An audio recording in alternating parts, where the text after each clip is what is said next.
Okay, now we are ready to do the first gas measurement, and the gas is natural gas. It's the same gas that you use for your home cooking. Most people use natural gas. Some people have electrical ovens and electrical stoves, but most people use natural gas because it's cheaper.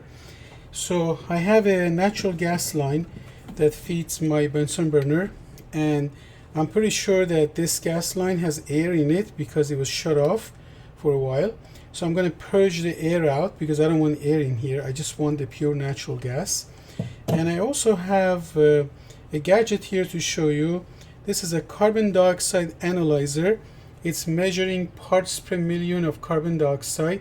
Right now the area I'm in has 608 parts per million, and usually air, natural air or outdoor air is 400, but I'm indoor, and the air has more carbon dioxide. I'm breathing carbon dioxide out too, so I'm sure I'm making it more as we speak too. So anyway, this is now the other measurements that are important here are first the relative humidity. This is 63.0, or it fluctuates a little bit, and it's now going 62.9, 62.7. So we can say it's pretty close to 63%. But we will record whatever we see. And also the air temperature is 21.1 degrees Celsius. That's another important reading too. So right now I have a fan going, so the fan is bringing fresh air, so carbon dioxide levels are dropping because I just turned the fan on. This is an exhaust fan because I don't want to purge natural gas into the room, so my exhaust fan takes it out. So that's why it's dropping a little bit. And so this is the important thing. So you can go ahead and record this. Now it's going to fluctuate a little bit, but we won't worry about it. So please record what you see now. So you have your ppm, parts per million carbon dioxide. Let's go for 589. So that's it. Record 589. Even if it changes, leave it at that. 589 in 3 sig fig. My air temperature is 21.1 degrees Celsius. My relative humidity is 63.4%. So we go with that. So record those values and don't change them again. Even if this changes, that little bit of fluctuation should not make a big deal at all in your data calculations. So you won't worry about it. The other number that's very important to measure is the air pressure. Right now the atmospheric pressure in my area, I need to know that. This is in this area because the methane gas is coming and this pressure is going to be adjusted to atmospheric pressure. And I'll show you how I do that. So I have an app on my iPhone, and this app does a great job in measuring pressure. So the pressure is 977.19 hectopascal. HPA stands for hectopascal. So 977.19. That's what I had before. Little fluctuation in the last digit, don't worry about it. So we'll go with that. So this is essentially the atmospheric pressure that we're going to be working with in our calculation. So I'm going to zero my scale. My scale is ready to make the mass measurement. You got all the parameters that we need to have. Remember, we also had the weight of the syringe that was empty and filled with air, and we also had the volume of air.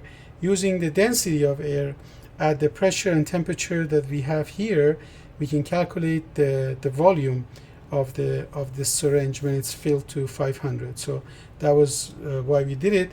And also we can measure we can subtract out the air mass that's unavoidable.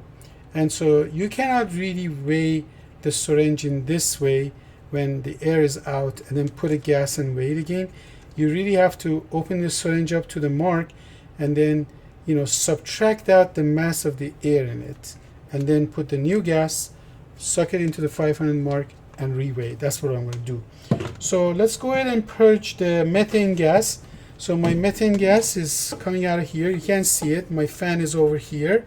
So I'm just going to put it in front of my fan for a few seconds till this line is purged out. Okay. So let's go ahead and do that.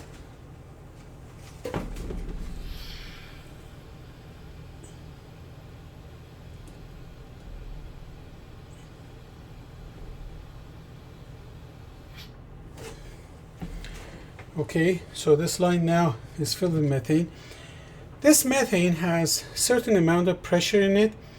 In fact, the pressure should be enough to fill the syringe, and you'll see that I don't have to put any effort into it. So I'm just going to kind of like put this over here and press that in and hold it. And my valve is underneath the setup, but you can actually see this syringe level. So I'm going to kind of like let the syringe expand and let you see that.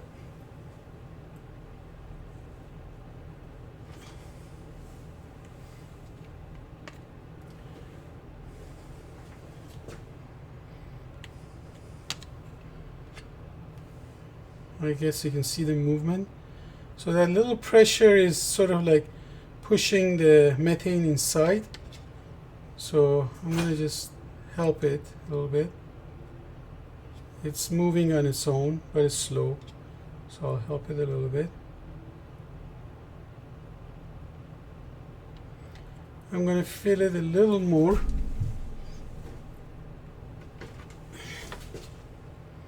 Okay, I don't want it to pop out. So now I'm going to take this, open this, and purge out the methane up to the mark. There it is. Put the cap back on. Remember, we weighed it with the cap. And now let's weigh this. So this is the mass of the syringe filled with methane to the 500 milliliter mark. So please record this mass. 219.97. Okay, so we got our parameters to go ahead and measure or calculate the molar mass of carbon dioxide.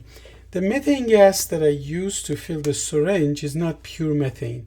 If you look up the composition of natural gas, different areas have different composition, but it roughly centers around a certain percentage of methane, but there's also ethane in natural gas. So the two major components are, first is methane, then there's some ethane. So we're going to be calculating the percent methane and ethane, or percent composition of these two gases in a sample of natural gas, which is what we say natural gas methane. It's a mixture of those two gases. Gases are in nature, they're almost never pure, so you have to deal with mixtures of gases. So that's it. I just wanted to add that as well.